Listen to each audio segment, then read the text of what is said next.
Ya le doy formalmente la bienvenida a este nuevo House View de Cohen. Vamos a hablar nuevamente de los mercados globales. Hoy arrancamos con un título más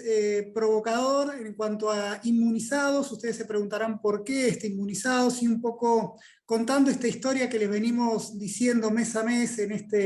este año de una pandemia que no se quiere ir. Tuvimos el mes pasado la novedad de esta variante Delta, cómo estaba golpeando a Estados Unidos, y un mes más tarde nos vemos que todo este proceso continuó, pero sin embargo y afortunadamente para nuestras carteras el mercado siguió subiendo, siguió marcando nuevos récords. Entonces vamos a ver un poquito de qué es lo que está detrás de todo este escenario y qué podemos esperar a futuro. Como siempre vamos a ordenar la charla de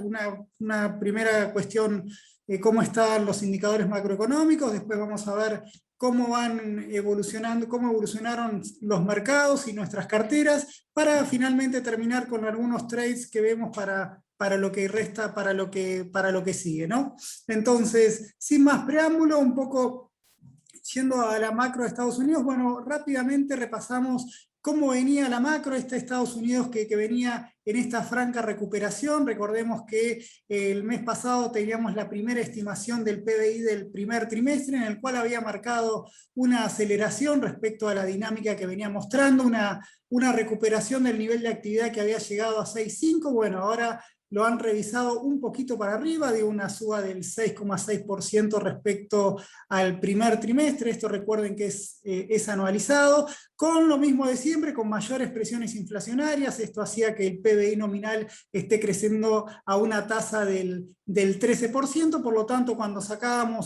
calculábamos los precios implícitos, veíamos que estábamos en un nivel de un salto, por lo menos en la dinámica de los precios, bastante preocupante a nuestro modo de ver, aunque como siempre la Fed bajando un poco la espuma y asegurando de que esa suba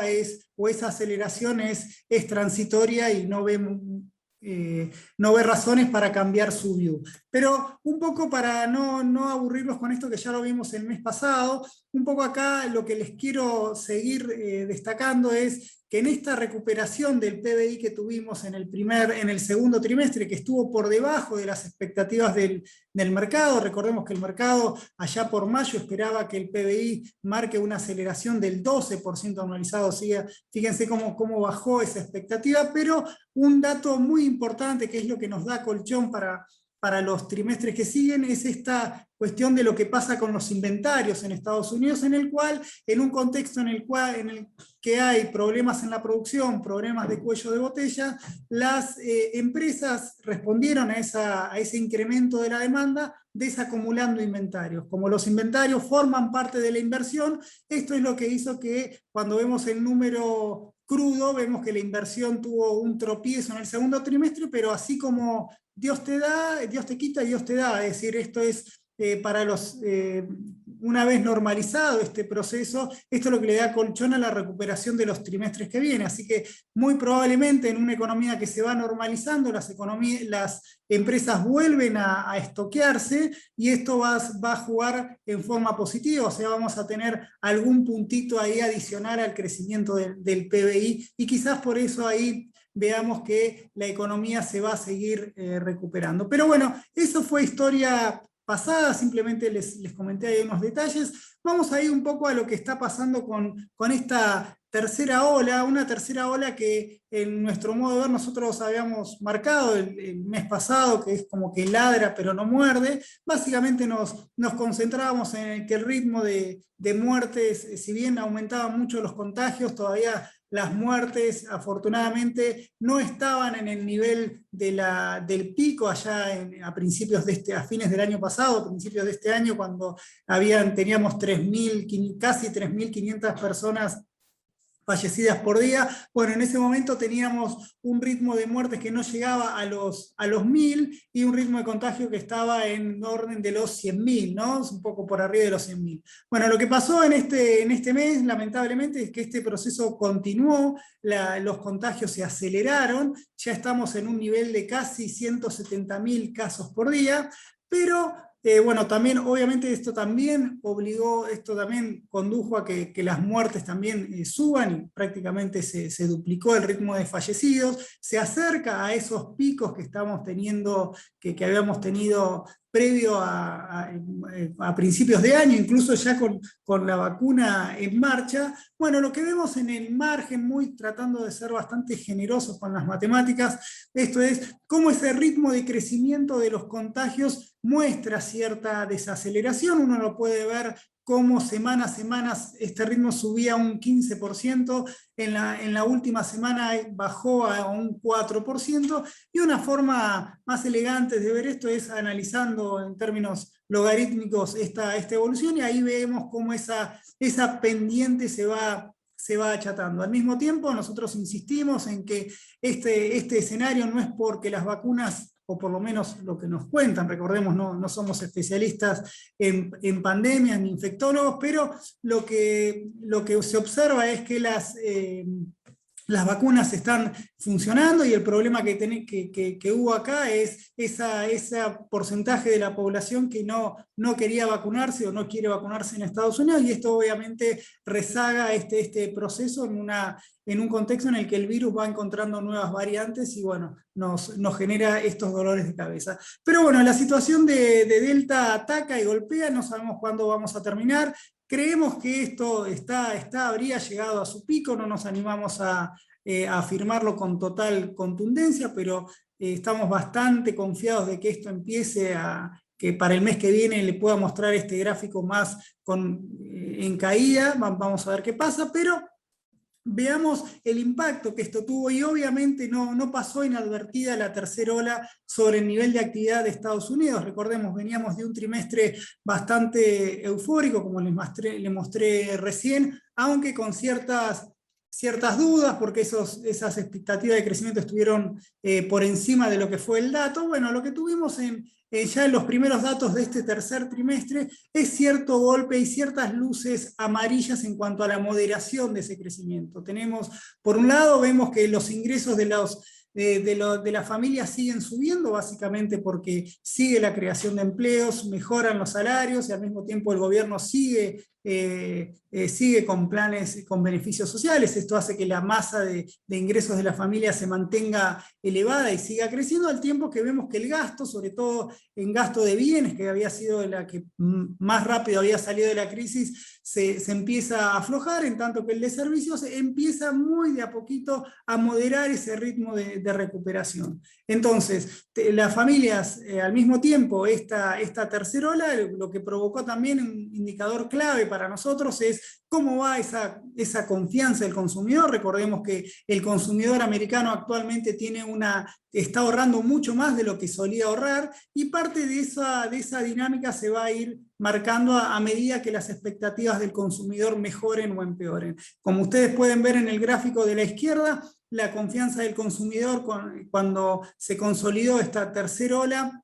fíjense cómo se derrumbó. Estamos incluso en los niveles de confianza más bajos desde plena pandemia, digamos. El golpe fue duro, y la reacción natural que tienen las familias cuando cae la confianza es aumentar el ahorro, y si aumenta el ahorro, lo que está haciendo es aflojar el gasto. Entonces, ese trade-off es el que vamos a ir viendo a medida que esta tercera ola vaya pasando. Como creemos que es transitoria esta tercera ola, creemos que esa confianza del consumidor va a repuntar, y ese nivel de ahorro que ustedes ven ahí de 9,6, que es 2 puntos por encima de su promedio histórico, es lo que le da también colchón, o lo que le da un piso elevado a las perspectivas de crecimiento para los meses siguientes, una vez normalizado. Esta plata en algún momento el consumidor la va a gastar, y bueno, tenemos que esperar a que se vaya esta tercera ola y la confianza del consumidor vuelva a los niveles prepandemia. Fíjense qué bajo estamos. Previo a la pandemia teníamos niveles de confianza en torno a 100, hoy estamos 30% abajo, o sea que evidentemente, pese a la euforia del mercado, cuando uno mira por dentro qué está pensando el consumidor americano, y todavía sigue con bastante temor. Vamos, ahí yo les comenté cómo aflojó el nivel de actividad en algunos sectores, pero acá tenemos la buena noticia, y acá una buena noticia sobre todo para el lado de la Fed y el diagnóstico de la Fed. Recuerden que hasta el mes pasado yo les venía comentando cómo tenían nuestras preocupaciones, que dicho sea de paso continúan, básicamente porque el índice de la evolución que estaba teniendo la inflación en Estados Unidos venía muy alta, muy por encima de lo que estimaba el mercado y muy por encima de lo que estimaba la Fed. Cuando desasnábamos un poco el dato, fíjense ahí cómo el IPC Core, esto acá no incluye energía y alimentos, desde abril a junio había navegado en torno al 0,9% mensual. 0,9% mensual, recordemos, es casi un 11% anualizado, cuando el objetivo de la Fed es que la inflación de equilibrio, por así decirlo, o tendencial sea del 2%, o sea, fíjense qué lejos estábamos. En ese momento, como ustedes pueden ver en el gráfico de la derecha, mucho del argumento de la Fed es que ese salto en la inflación se obedecía a cuestiones muy transitorias, cuellos de botella que había tenido la producción de algunos bienes. Ahí se destacaba el tema de autos, el tema de turismo, de pasajes, cosas que el propio reopening había generado algunos acomodamientos de precios relativos, por lo tanto eso se veía transitorio. Bueno, nosotros teníamos las dudas, creo que el mercado también, y el dato de julio le dio un espaldarazo a esa teoría de transitorio. Igual es un partido que se va a jugar, recién vamos 20 minutos del primer tiempo, ¿no? Tuvimos una mejora, aflojó al 0,3%, y lo mismo hizo el PCE Core, que es este indicador que sigue más la Fed, que es más que una canasta fija como es el IPC, es una canasta implícita, es decir, en qué gasta el consumidor, y ese gasto del consumidor permitió que esos precios, como ustedes ven ahí, aflojen al 0,3%, y fíjense cómo el viajecito que se dieron los bienes, que de crecer al 0,7 mensual, en julio bajó a 0,5. O sea, eso fue un gran alivio para la Fed y un gran alivio en cuanto a su política, a su hoja de ruta de la política monetaria. Recordemos que habíamos tenido un mayo en el cual la Fed se había mostrado algo preocupado y le dio un tono más duro a su mensaje, y esto, con estos datos en los últimos 2 meses, como vamos a ver ahora, parte de esto se aflojó y pasó a un tono mucho más suave, ¿no? Bueno, acá ustedes ven cómo el objetivo, digamos, de la Fed sigue muy por arriba de ese 2% que ahí le comentaba. Tenemos la mayor inflación general desde las últimas 3 décadas. El mercado sigue confiando en la Fed, y la Fed sigue confiando en este diagnóstico que yo les marcaba recién, de que esa suba es transitoria y que el año que viene vamos a volver a este ritmo del 2%. O sea, la Fed no ve razones para preocuparse. Otro dato que acaba de salir, así que después se lo vamos a pasar con un poquito más de detalle, pero sí lo que generó esta también tercera ola, estas luces amarillas que marcaba en cuanto a la caída del consumo, la caída en la producción de algunos bienes, bueno, finalmente se reflejó en el mercado de trabajo de agosto. Veníamos con un julio muy arriba, se crearon más de 1 millón de puestos de trabajo. Bueno, el dato de agosto que acaba de salir, les insisto, fue muy escueto, digamos, tuvo una creación de empleo privado de apenas levemente por encima de los 240.000 puestos de trabajo, en el cual, como ustedes ven ahí, es el nivel más, es uno de los peores meses del año. La buena noticia que tuvimos es que esa tasa de desocupación, digamos, pese a que se creó menos puestos de trabajo, la tasa de desocupación siguió cayendo, básicamente porque recuerden esto que siempre marcamos, que esto depende no solo de la creación de empleo, sino de cuánta es la población que está en ese mercado de trabajo. Como todavía la gente no sale a buscar ese trabajo, bajar esa tasa de desocupación es más fácil, entre comillas, ¿no? Entonces acá está un poco la película que ve la Fed, y es lo que que ve la Fed o que vemos todos, en el sentido de cuánto le falta a la economía recuperar ese nivel de pleno empleo como para que la Fed desista de sus estímulos monetarios. Y como vemos ahí en ese gráfico, ustedes ven ahí una línea que es el empleo. Fíjense, todavía el empleo previo a la pandemia era de 152 millones de personas ocupadas, bajó a 130 y hoy estamos en 147, es decir, todavía nos faltan 5,5 millones de puestos de trabajo por recuperar, en tanto que tenemos todavía un poco más de 2,5 millones de desocupados más. Entonces, acá viene un poco cuando la Fed empieza, cuándo se va a normalizar esta situación, y bueno, hagan la cuenta, ¿no? Tenemos 6,6 millones de empleados menos, necesitamos al menos 1 año y medio a este ritmo de puestos de trabajo para llegar a ese nivel. Así que este es un poco el mapa que mira la Fed, esto es un poco el mapa que determina también cómo va a ir evolucionando las tasas de los bonos a 10 años. Finalmente, un poco para ir cerrando esta etapa, este capítulo de la macro, bueno, es cierto, como recién les marcaba, que esta caída en la actividad, por lo menos hasta la semana pasada, generó cierto ajuste en las perspectivas de crecimiento para el tercer trimestre, pero afortunadamente no cambió la perspectiva de mediano y largo plazo para Estados Unidos. Fíjense, el mercado sigue esperando, de acuerdo a la encuesta que publica Bloomberg todos los meses, que en el tercer trimestre la economía va a crecer 6,8%, es decir, va a seguir acelerando ese ritmo de crecimiento. Como nota al pie, el mes pasado esperaban que en lugar de 6,8 crezca al 7%, así que tuvimos un cierto ajuste, en tanto que para el cuarto trimestre esperaban un crecimiento del 5,6%, cuando acá viene la contrapartida, ¿no? Porque esperaban que iba a crecer al 5,2%, es decir, todo lo que le sacó el mercado al tercer trimestre de crecimiento se lo agregó al cuarto trimestre. Cuando vemos un poco también el nowcast de la Fed, de la semana pasada, la reunión pasada les había comentado qué es esta especie de nowcast para estimar, pero es básicamente lo mostramos porque lo siguen ellos también. A la Fed de Atlanta le está dando que esta moderación en el crecimiento fue un poco más violenta, de esperar que crezca al 6,3 allá a principios del trimestre, hoy están previendo que sea de 5,3, así que bueno, vamos a ver cómo evoluciona, pero se está jugando esto, a ver cuán fuerte es la recuperación en el tercer trimestre. A nuestros ojos esto es un ajuste temporal que obedece a una tercera ola, y eso, la cantidad de inventarios por recuperar y esa elevada tasa de ahorro que todavía tienen las familias es lo que le va a dar sustento al crecimiento de los próximos trimestres, y así también es un poco lo que estima el mercado. Más allá de esto, tenemos a una Fed que le puso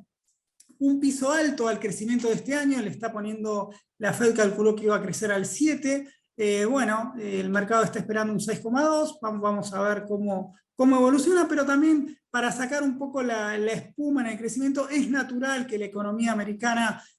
tenga un proceso de desaceleración. Acá estamos hilando muy finito cuánto es esta aceleración, si va números más, números menos. Lo cierto es que la economía está saliendo de una recesión muy fuerte y muy corta como tuvo producto de la pandemia, y en esa recuperación surgen tensiones de precios, y esas tensiones de precios nosotros creemos que se van a mantener, por eso creemos que vamos a seguir con lupa todos estos datos de inflación y de empleo que vayan siguiendo. Acá un poco más para reforzar el punto de esta desaceleración que habría tenido en el tercer trimestre. Estamos hablando de desaceleración del crecimiento. Fíjense ahí cómo este índice del PMI ya nos marcó esta alerta, como el sector de servicios de tener un récord allá por mayo, ya bajó por 3 meses consecutivos, aflojó, es decir, está moderando ese ritmo de crecimiento del sector de servicios, que recordemos que es 3/4 partes del PBI americano se concentran en servicios. Para cerrar en la parte macro, bueno, no podemos dejar de hablar de lo que está viendo la Fed, y acá les muestro este gráfico porque acá es toda la tela que hay para cortar en cuanto cuando miramos cuáles son los próximos pasos de la Fed. La Fed tiene dos cosas, en la última década hizo una política monetaria ultra expansiva, no solo bajando las tasas de interés a cero, sino con un aumento exponencial de su hoja de balance, su activo. Fíjense, ya tuvimos 4 quantitative easing, el último es el que todos conocemos, que son esta inyección de 120.000 millones de dólares al mes, comprando bonos del Tesoro y cédulas hipotecarias. Bueno, la Fed, con todo este marco de recuperación, la Fed cree que hay un progreso, la palabra que usaron ellos es un progreso sustancial en precios y empleo. O sea, coincidimos bastante, de acuerdo a lo que les acabo de mostrar, en que el empleo se recuperó, aunque tiene mucho por mejorar, y también los precios se aceleraron. Ellos creen que la suba es solamente transitoria, pero le pusieron ahí unos asteriscos para seguir, me parece lo más prudente. Y en este contexto, ojo, la Fed también, dentro de sus 16 integrantes, hay halcones y palomas, y ese debate se está viendo. Tenemos algunas representantes de la Reserva Federal no me acuerdo, bueno, se me fue el nombre, pero hay varios que ya están mostrando que la Fed tiene que ser un poquito más agresiva en corregir su hoja de balance, pero en ese consenso que hicieron después de la reunión de Jackson Hole, que es la más importante del año, donde, digamos, ahí se cocina el bacalao, digamos, ahí lo que ahí marcó es que una señal importante que marcó Powell es que le puso fecha de inicio al tapering, es decir, empezar a retirar los estímulos monetarios, es decir, empezar a moderar el ritmo de expansión de compra de activos que hace la Fed, al tiempo que dejó la suba de tasas de interés. No vendrá por lo menos hasta fines del año que viene. O sea, este es el camino que nos va a marcar la Fed. Lo que tenemos que esperar ahora, al igual que lo hizo en 2014, recuerden que en 2014 empezó a bajar de a 10.000 millones por mes, es decir, venía expandiendo 80.000 millones por mes. Bueno, fue moderando ese ritmo de expansión hasta llegar a cero, como ustedes lo ven ahí, hacia fines del 2015. Obviamente esto fue más agresivo, también después vino una suba de tasas de interés y el mercado ahí tuvo una reacción bastante negativa. Bueno, lo que quiere mostrar la Fed es un camino recontra gradual, por eso también lo titulamos como lo más anunciado de la historia, como que la Fed nos viene alertando que tengan cuidado, que vamos a empezar a bajar. Todavía hay tiempo, el mercado cree que todo esto se va a hacer de manera ordenada. Entonces, eso es un poco lo que nos marca acá este mercado, que la variable que nosotros más seguimos, o por lo menos el mejor termómetro que tenemos acá, es cómo están evolucionando las tasas de los bonos a 10 años. Recuerden que ya comentamos cómo se había aplanado esa curva, ese aplanamiento de la curva de los bonos del Tesoro marcaba un menor inflación, pero un menor crecimiento también. Entonces, ahí habíamos llegado a esas tasas de casi del 1,1%, que tuvieron cierto repunte con estos datos de inflación que salieron un poquito por encima, y bueno, cuando la Fed ahí quiso marcar algunos amagues de suba de tasas, bueno, esta tasa subió al 1,37, pero lo importante es que esa tasa se mantiene navegando en torno a los valores actuales, en 1,30. Me imagino que ahora, con el dato del mercado que acaba de salir, esto no habrá tenido más ruidos e incluso puede estar más bajo. Como decía, una mala noticia en el mercado laboral fue una buena noticia para las tasas largas que deberían seguir cayendo, por lo menos con esta noticia. Y nos alejamos de ese primer trimestre. Recuerden que se fue de menos de 1 a 1,75, con una tendencia bastante preocupante. Bueno, tenemos ya casi 6 meses de estabilidad en las tasas, y eso provocó este efecto en el mercado. Bueno, de más está decir que tuvimos ahí los bonos, todo lo que es el mercado de renta fija, solamente tenemos algo de vengamiento de cupones, pero después no mucho más. Es decir, no, los bonos no es algo para invertir, más que algo, dar un poco de seguridad, pero no están aportando rentabilidad a nuestras carteras. Y lo más importante que les quería marcar en cuanto a ese escenario es que en ese contexto el dólar se mantuvo ciertamente estable, en un contexto en el cual la tercera ola empezaba a hacer efecto El dólar, obviamente hay un flight to quality, el dólar es ese refugio de valor y eso también golpeó a los commodities, pero en este zigzagueo constante que estamos teniendo entre noticias del COVID que va y que viene, el dólar, la tendencia es está estable en torno al DXY entre 92 y 93, no vemos grandes movimientos ahí, y los precios de los commodities también se movieron en base a esa dinámica que tuvo el dólar. Ahora vamos a ver un poquito más detallado que hubo otros factores también dando vueltas, pero la tendencia es que entre el dólar y los commodities están en un nivel estable y en el caso de los commodities se mantienen en niveles históricamente elevados y muy cerca de los máximos y los máximos del año. Obviamente con este tono que le dio más dovish, que le dio la Fed tras Jackson Hole, obviamente creemos que se va a sostener este ritmo de precios para los commodities, en tanto que el dólar debería tener una tendencia más a debilitarse un poquito más, pero no mucho más, porque recordemos que también el resto del mundo juega, pero acá una política monetaria de la Fed un poco que va más rezagada respecto a otros bancos centrales, salvo el Banco Central Europeo, que todavía no dio grandes señales, pero sí el resto de los países que empiezan a subir sus tasas. Esto haría que el dólar tenga cierto espacio para continuar debilitándose y esto le da soporte a los precios de las materias primas. Hablamos de precios de las materias primas, en principal lo que tenemos que ver, o por lo menos es el precio del petróleo, la dinámica que tuvo. Recuerden que el precio del petróleo tuvimos hasta junio, había alcanzado el máximo del año y desde entonces tuvo una fuerte caída, esta combinación de temor a la tercera ola, que desacelera la economía global, que desacelera China, que hoy no hablamos, pero eso sí es lo que pasó, una economía global que tenía ciertos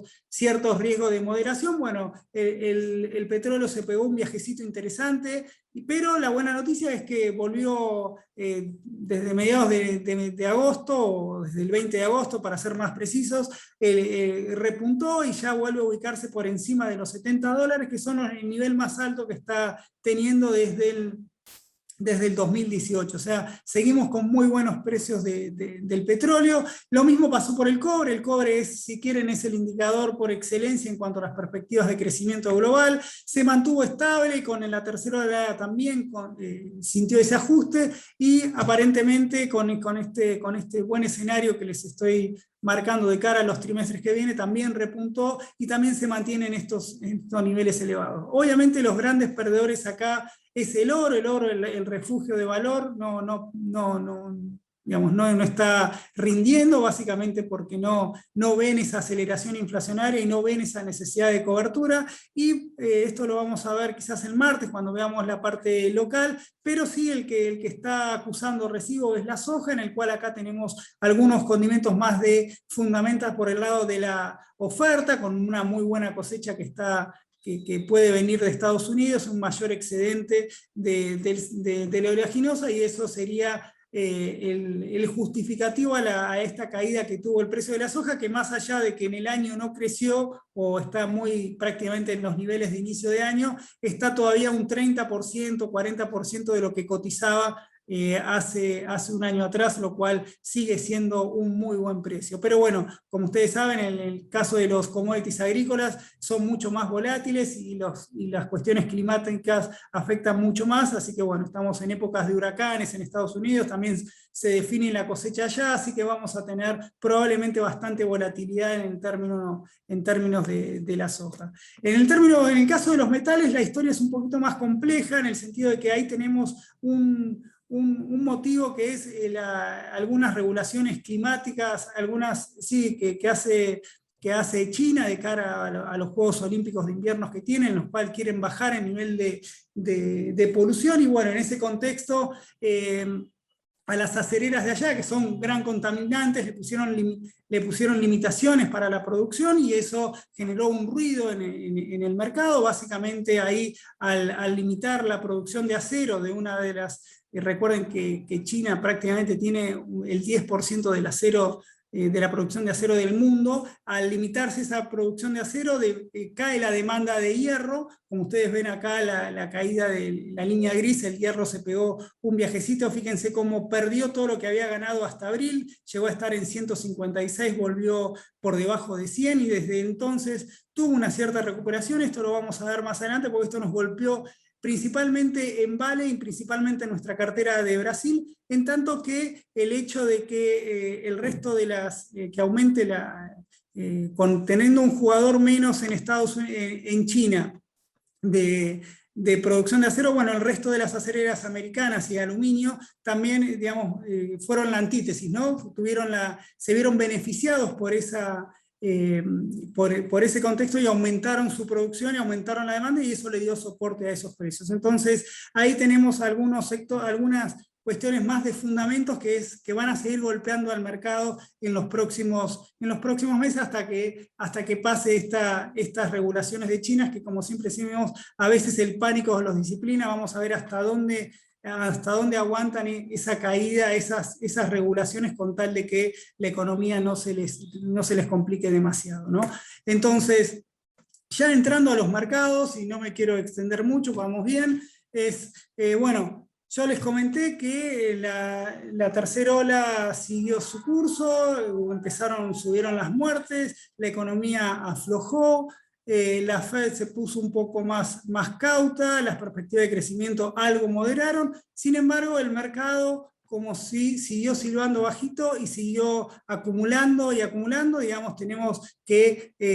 volvieron a batir nuevos récords, y no solo batieron nuevos récords, sino que tenemos acá el catch-up que hizo el Nasdaq. Fíjense cómo habíamos arrancado el año en el cual veíamos muy confiado nuestro escenario de un reflation trade. Recordemos que las tecnológicas durante la pandemia fueron las más beneficiadas, en tanto que los papeles cíclicos, esos que dependían del nivel de actividad, habían sido por demás castigados, y en un contexto de recuperación veíamos que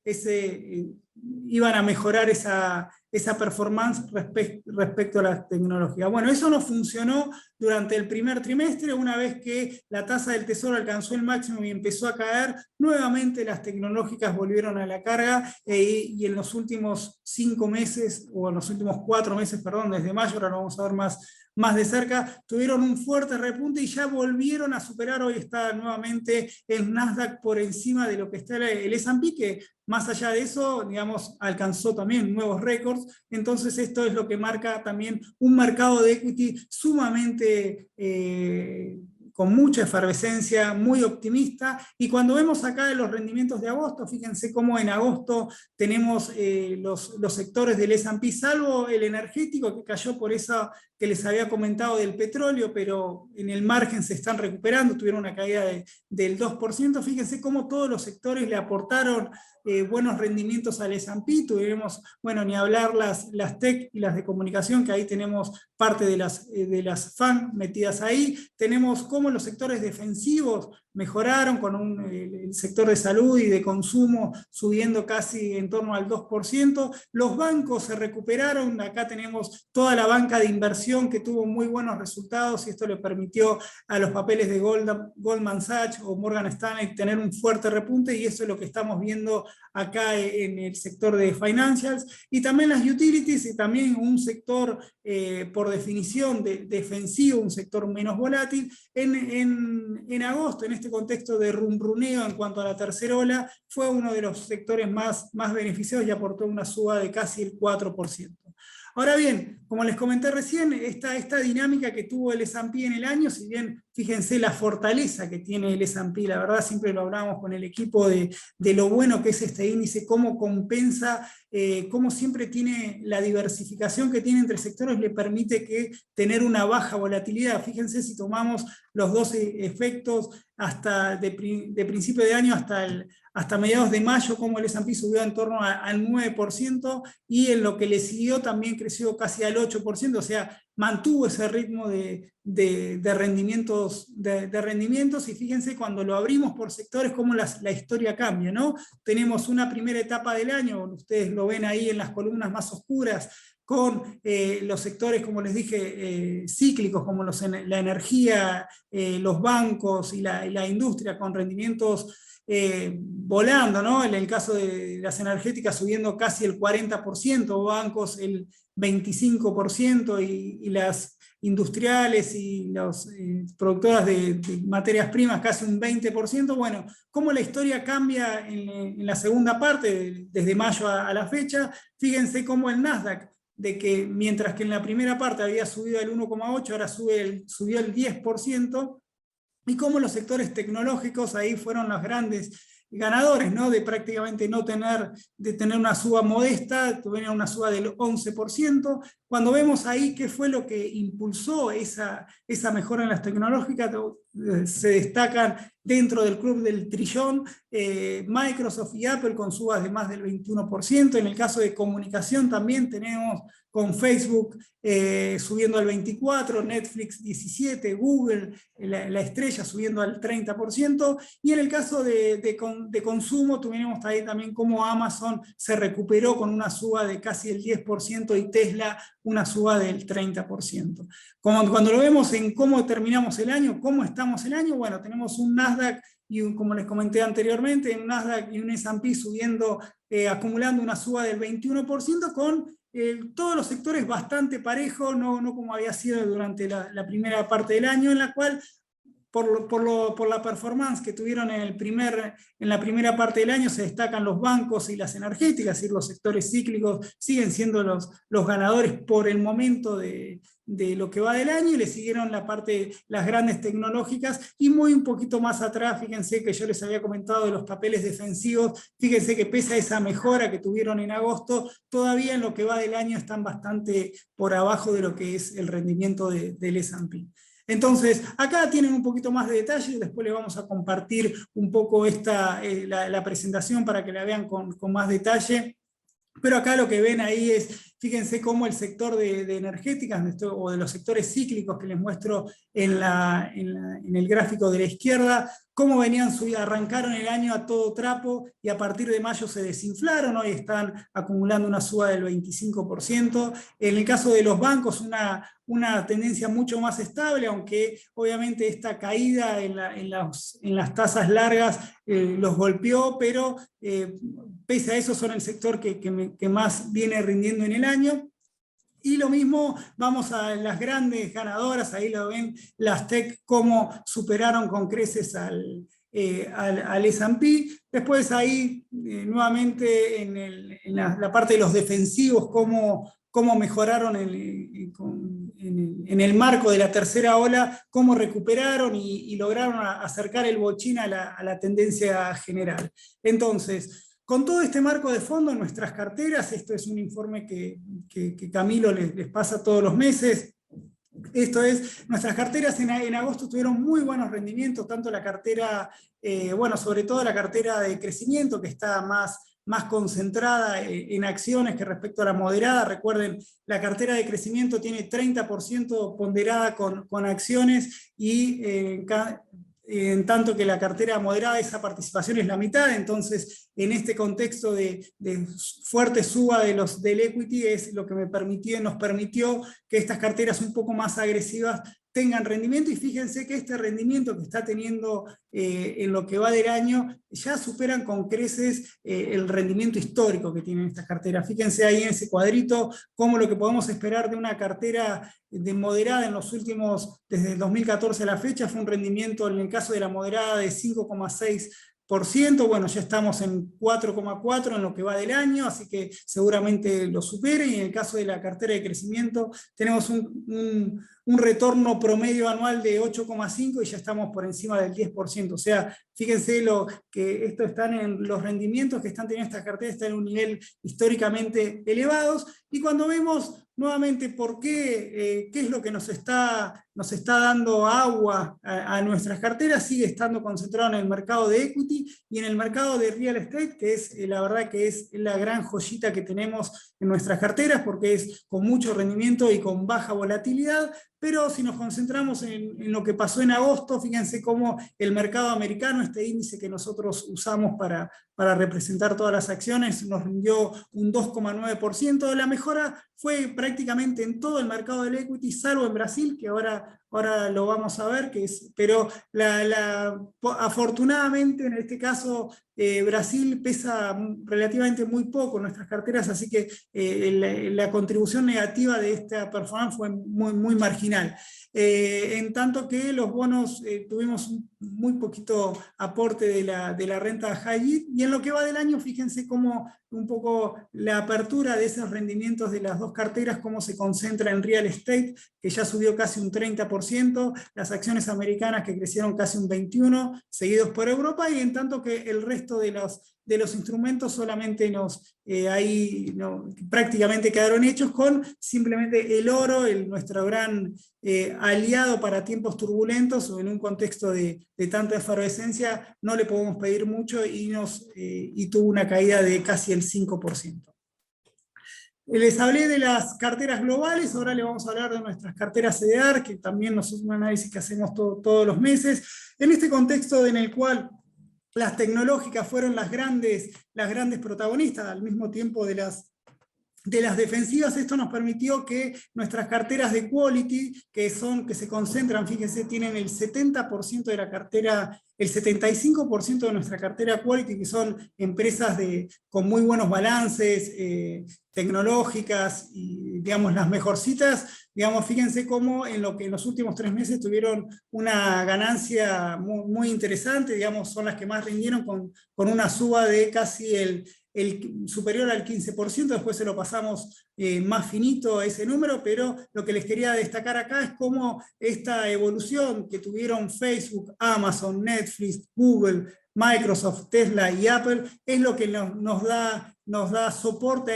a estas carteras, y es por eso es que hoy por hoy son las grandes ganadoras de los últimos, si quieren, del último trimestre, pero me animaría a decir del último semestre, con la fuerte recuperación que tuvieron. Del otro lado, bueno, las cíclicas, tuvimos un buen inicio del año y, como les dije recién, se desinflaron prácticamente en nuestra cartera. Lo que más le golpeó eso es la caída que tuvo el precio del petróleo y cómo golpeó a las empresas energéticas. Eso se ve ahí en ese gráfico cuando vemos las carteras cíclicas, en tanto que los bancos siguen aportando rendimiento a nuestras carteras, más allá que en los últimos 3 meses prácticamente no rindieron. La buena noticia fue que en agosto repuntaron, y con esta economía que nosotros pensamos que se va a seguir recuperando con presión al alza en las tasas, seguimos creyendo que es una buena apuesta del sector financiero. Por otro lado, las dos perlas negras del mes, si quieren, Brasil y obviamente el oro. En el caso de Brasil, bueno, les vuelvo a prometer que ahora lo vamos a ver, pero en el caso del oro es las mineras. En este contexto, si bien el oro cayó un 5% en lo que va del año, cuando las mineras obviamente ajustan mucho más, porque las perspectivas de crecimiento de los balances de estas mineras fueron mucho más afectadas, ¿no? Entonces, si bien en el largo plazo el oro y la dinámica de las empresas mineras tienden a converger, bueno, en el corto plazo tenemos estas volatilidades, y vaya si fue volatilidad en la cual la cartera oro en los últimos 3 meses tuvo una caída de más del 16%. Pero yendo a lo que les vengo prometiendo, un poco lo que pasó con Brasil, bueno, en Brasil tenemos dos historias que mantenemos. Por un lado, la parte macro de Brasil está en línea con lo que veníamos pensando, una economía que se sigue recuperando, con los tropiezos que generó la segunda ola de ellos, en el cual hubo cierto freno en la producción, y esto se reflejó en los datos del PBI del segundo trimestre, en los cuales se estancó, pero sigue con esa, digamos, la lógica de Brasil sigue en un país que le está doliendo consolidar una agenda de reformas más pro mercado. Le están haciendo, pero lleva a esa volatilidad, también ciertas reformas impositivas no del tanto favorables, con mayor presión tributaria. Están en este escenario con un déficit fiscal creciente con un déficit fiscal muy elevado, que mejoró, pero bueno, tiene mucho camino por andar, pero está en un contexto también, empiezan a asomar las elecciones, y tenemos dos candidatos que ya sea uno por su inestabilidad, en el caso de Bolsonaro, y otro por el temor que genera en el mercado, bueno, genera que Brasil uno lo mire con positivo en el mediano plazo y en el largo, aunque con los dientes apretados en el corto. Pero yendo más a lo que pasó en el mercado accionario de Brasil, acá tenemos las dos historias. En parte lo que nos marca cómo se desinfló Brasil en los últimos 3 meses es la dinámica que tuvo Vale. Como yo recién les comenté,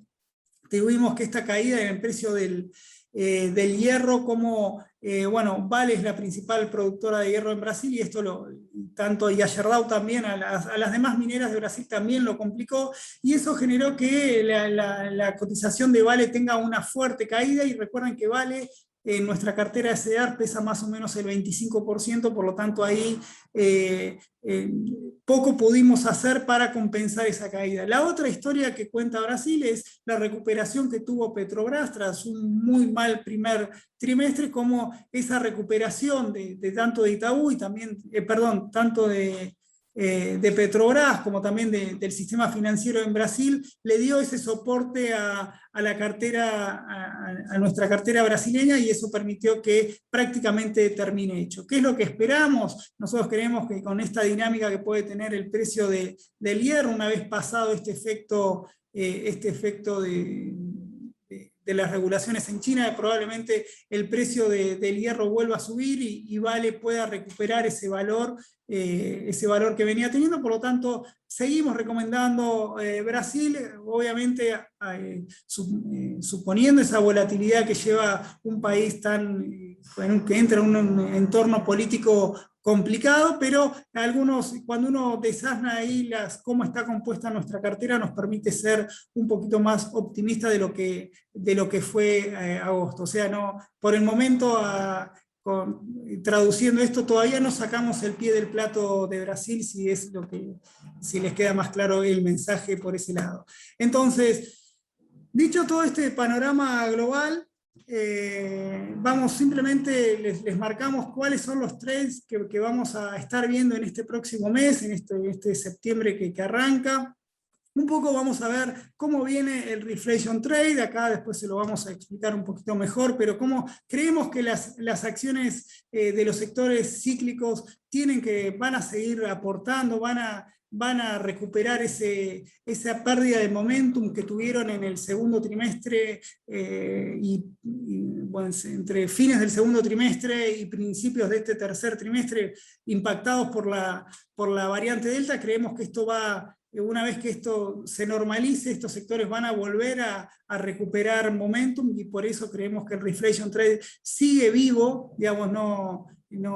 le vemos señales de agotamiento, todavía tienen mucho por recuperar, y sobre todo cuando vemos los papeles energéticos que en algún momento están con valuaciones altas, y somos bastante cautelosos con ese seguimiento. También vemos oportunidades para el reopening trade, todas estas empresas que fueron las grandes castigadas por la pandemia. Tenemos acá hoteles, cruceros y aerolíneas, como en lo que va del año se movieron al compás de la evolución de la tercera ola, y creemos que nuevamente con esta tercera ola que se debería empezar a ir, estos sectores tienen gran potencial de recuperación, aunque como ustedes saben, esto es una apuesta de mediano plazo, porque en el corto plazo podemos tener digamos, es una apuesta arriesgada, pero creemos que tiene con bastante recorrido alcista, ¿no? El club del trillón, bueno, acá vemos dentro de toda esta historia de las Big Tech, no vemos que son todas iguales. Digamos, tenemos a nuestra estrella, a Google o Alphabet, Microsoft y Facebook como las grandes ganadoras de este año, con muy buenos balances, muy buena caja y muy buenas perspectivas en cuanto a sus unidades de negocio, y eso hace que justifiquen un poco esas valuaciones altas. Por el otro lado tenemos empresas como Amazon, Apple y Apple, que vienen un poquito más rezagadas en cuanto a eso, tienen unas perspectivas de crecimiento un tanto menos optimistas y también mucho más caros. Por lo tanto, no recomendamos todavía entrar a estos papeles por el momento, hasta tanto no se disipen algunas dudas que nos generan sus balances. Cuando vemos la historia de largo plazo, bueno, esto es para mostrar este cambio de paradigma, si quieren, en lo que está en la economía global antes y después de la pandemia, ¿no? Fíjense cómo se han duplicado estos en sus valores, es decir, las que tenemos este año, digamos, Amazon, Google y Facebook son las que, perdón,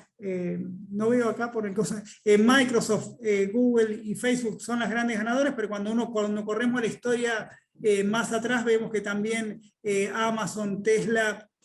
también vinieron con una fuerte recuperación, y en los últimos 2 años todo este club del trillón fueron las grandes estrellas del mercado.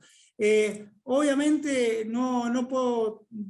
no terminar esta charla hablando del real estate. El real estate en Estados Unidos nos sigue aportando al crecimiento de la cartera, como les marcábamos recién. El real estate americano tiene esta ventaja, ¿no?, de este cambio que generó la pandemia, de más construcciones de viviendas, digamos, más demanda de viviendas en un contexto en la construcción no puede acompañar ese crecimiento en la demanda. Al mismo tiempo tenemos mayor demanda para unidades de logística, mayor demanda para oficinas, y esto hace que con la construcción que no va a la par, hace que los precios del mercado inmobiliario tengan, digamos, los mayores, incluso están muy por encima de lo que estaban en la crisis subprime. Entonces, este sector es algo que nos sigue aportando en un contexto en el cual las tasas de créditos hipotecarios siguen en un nivel, en un piso histórico. Esto es lo que nos va a permitir, creemos que la inversión en real estate americano sigue siendo una buena apuesta, y lo diferenciamos con lo que pasa en el resto del mundo, en el cual todavía no vemos grandes avances. Hay un estancamiento ahí en nuestros índices de real estate que no son en Estados Unidos. Por lo tanto, seguimos recomendando que Estados Unidos, dentro de este capítulo de real estate, la clave acá pasa por Estados Unidos, que es lo que mejor viene rindiendo. Básicamente después acá, todos estos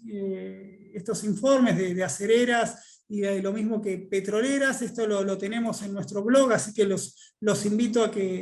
que visiten nuestro blog de Perspectiva, donde básicamente le ponemos mejor explicado todo esto que recién les acabo de comentar. Para terminar nuestro House View de septiembre, bueno, la conclusión es que si bien los casos siguen subiendo, creemos que hay señales de moderación en este ritmo de contagios, y podemos ver que esta tercera ola habría alcanzado ese pico. Los datos que tenemos sobre el nivel de actividad son elocuentes en cuanto a que hubo una desaceleración importante, o por lo menos una desaceleración importante por lo no esperada, si quieren, unos meses anterior, pero la película de la economía americana sigue siendo que está en una fase expansiva. Bueno, el mercado laboral está lanzado, más allá del dato que tuvimos malo, que tuvimos de agosto recién ahí comentado. Creemos que van a volver a ese ritmo de casi 700 o 900.000 puestos de trabajo al mes. Tendríamos que ver ahí cómo va a impactar que la gente salga a buscar o no trabajo. Obviamente, si el consumidor americano siente la necesidad que ante la caída de los subsidios tiene que salir a buscar trabajo, obviamente esa tasa de desocupación va a subir, porque básicamente el mercado laboral no va a tener esa velocidad en absorber esos nuevos integrantes del mercado laboral. Por el momento esto sigue estable, y por eso creemos que la tasa de desocupación en Estados Unidos probablemente en los próximos 2 o 3 meses ya perfore ese 5%. Recordemos que previo a la pandemia estaba en el 3,5%, que era un nivel, si quieren, ese 3,5%, incluso por debajo de su tasa natural de desempleo. Vamos a ver ahí qué lectura hace la Fed. La inflación es cierto que aflojó, pero pese a que por lo menos, menos mal, que lo diría de otra palabra, menos mal que aflojó, pero todavía sigue por niveles elevados para lo que son los parámetros de Estados Unidos, y esto obliga a que la Fed siga estando muy